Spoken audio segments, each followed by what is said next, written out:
Hi, Eley Williams. Hello. It's really nice to see you. Um, I feel weird when I say that, but I should say we do actually know each other, so this might take a slightly different route to perhaps some of the other conversations that I've had. Before we get started, a little introduction to who you are if people don't know. So the last time I spoke to you was just before a trib was published. So you've got a short story, an amazing short story collection, a trib. Nothing much happened with that, so we could probably brush over it. Yeah, that's nonsense. But I couldn't possibly mention all the awards, it'd take too long. Then we've got the exceptional novel, The Liar's Dictionary, which came out earlier this year and is fantastic. I've cocked up there because what I was going to say then, and now we've got the fabulous Scrimshaw. And I'm hoping you notice what I've done there. It's because it relates to the story. So people who haven't read the story yet need to check out what sneaky thing I got in there. And Ellie's quite helped out a little bit because your title's come in alphabetical order if we put the at the end of Liar's Dictionary. So. Oh, interesting. Smart. So if you haven't read the stories, there's a little teaser there already. But you are shortlisted. Scrimshaw's shortlisted for the BBC National Short Story Award, which is one of the biggest awards in the country. So congratulations on that. Thank you. It's an extraordinary shortlist to be on. I mean, I've been reading the stories and listening to them on the radio, and it's just thrilling to be anywhere near that kind of caliber of writing. It's great. That's very modest of you, because I love your work, and Scrimshaw is great. And I've got to start by asking, normally I'd start by asking people about their ideas, but I want to talk about the walruses. Because the central motif of all my working life was the walrus finally revealed. Yeah, I mean,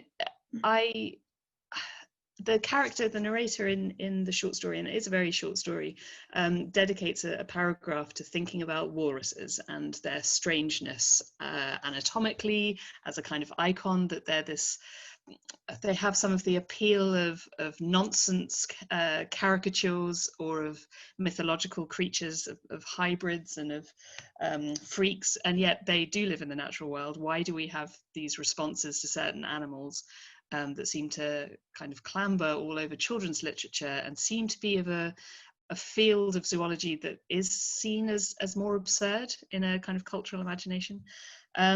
So as an animal, it was a pleasure to have one rear up in the story and to be handled or mishandled as a motif or construct. Yeah, and they're the kind of, they're probably in the story, for many reasons, the clearest image. The rest of the story is kind of meted out between a hazy narrator who's hazy about their own sense of motivation or what they can do in the world. So they're kind of clinging to this idea of a walrus in quite a desperate way. But yeah, it was a pleasure to write about and to research a little bit more about walruses.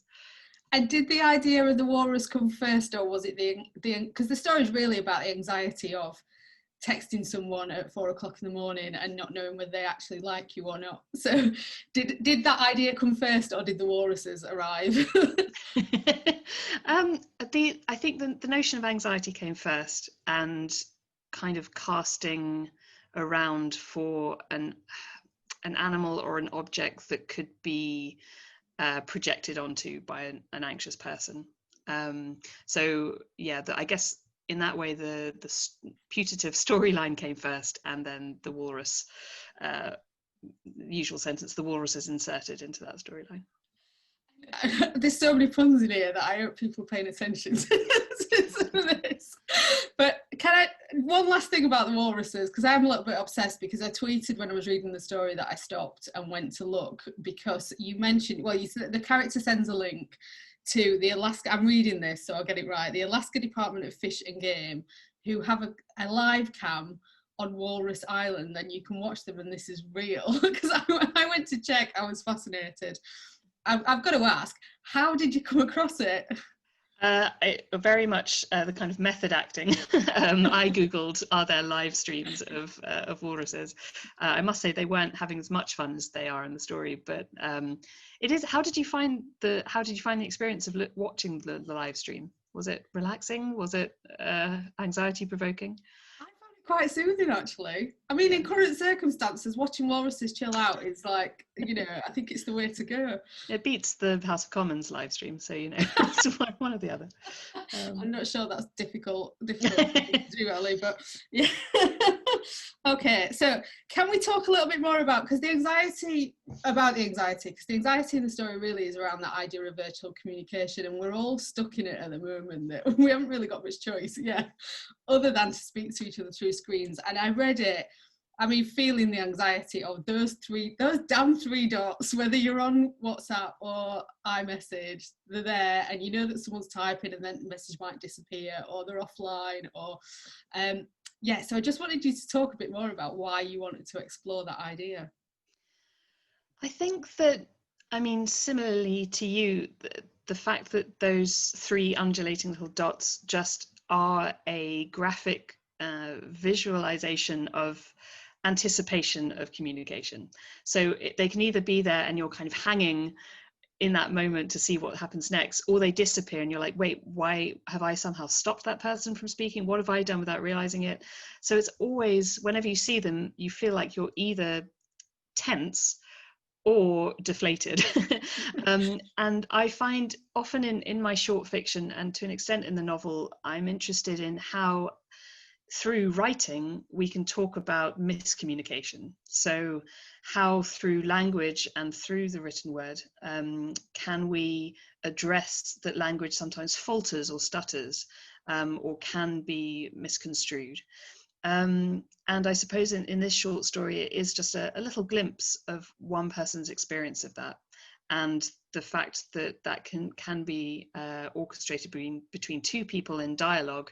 How could that be represented on the page without having to replicate a kind of visual phone screen? How could it be done through quite traditional prose form, and yet nod to the new apparatus and kind of motifs of failing to communicate?